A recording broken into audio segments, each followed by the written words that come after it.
और इसके बाद जितने लोग सेमिनार में उपस्थित हैं सबको प्रणाम करते हुए उनका हार्दिक अभिनंदन करती हूँ।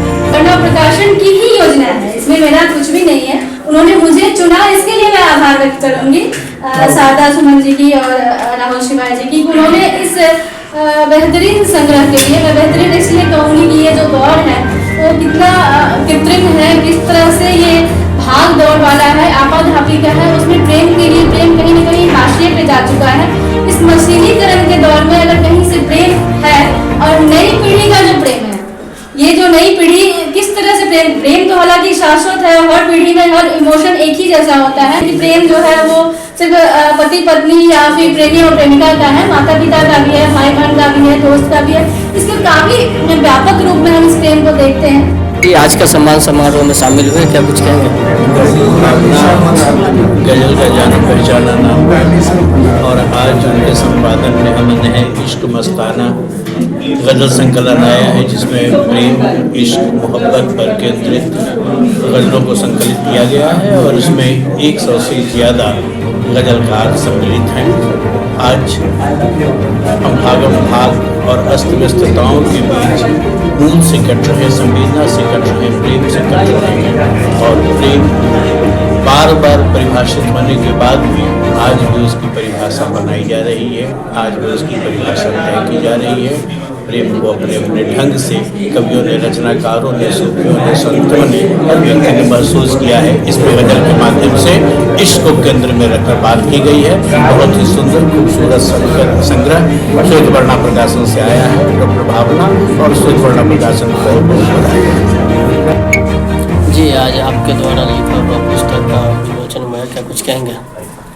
जी हाँ, ये जो पुस्तक है हमारे इश्क मस्ताना, हालांकि कबीर का एक शेर है, उसी से ये शीर्षक को लिया गया है। और प्रेम जबकि अब हाशिए पे हो चला है, ये मशीनीकरण का दौर है, लोग से दूर होते जा रहे हैं। ऐसे वक्त में प्रेम आज की भी ज़रूरत है, कल भी वो ज़रूरत में है, अब आगे भी रहेगा। तो इसलिए प्रेम को बचाने की जो ज़रूरत है उसके लिए ये किताब है। और मेरे ख्याल से गज़ल, स्पेशली गज़ल के लिए, गज़ल हालांकि महबूब से बातों का ही सफ़र है, लेकिन उसमें अगर इस तरह की बात आती है कि जब बदलाव आ गया, दुष्यंत के बाद जो बदलाव आया था, उसके बाद जो हम प्रेम की बात करते हैं तो कहीं ना कहीं ढूंढना पड़ता है, लेकिन हमने ढूंढा और मजबूत संकलन हमारे सामने। आपकी पुस्तक में कौन ऐसा गजल है जो आप सुना सकते हैं? सब संकलन में है और कुछ जो सबसे मेन हो और अच्छा हो। कुछ तो लब से कहा करे कोई जी, कुछ तो लब से कहा करे कोई, मेरी खातिर दुआ करे कोई, मेरी खातिर दुआ करे कोई। और तोड़कर पत्थरों के सीने को बन के दरिया बहा करे कोई, बन के दरिया बहा करे कोई। दिल लगाया है चांदनी से अगर, रात भर फिर जगा करे कोई, रात भर फिर जगा करे कोई। और प्रेम बूंदों में ढलके जब आए, प्रेम बूंदों में ढलके जब आए, कितने दिन तक बचा करे कोई, कितने दिन तक बचा करे कोई। और छोड़कर चल दिया शहर, छोड़कर चल दिया शहर उनका, बेखबर हो रहा करे कोई, बेखबर हो रहा करे कोई। खार राहों का फिर न चुक जाए, खार खार राहों का फिर न चुक जाए। बाखबर हो चला करे कोई, बाखबर हो चला करे कोई।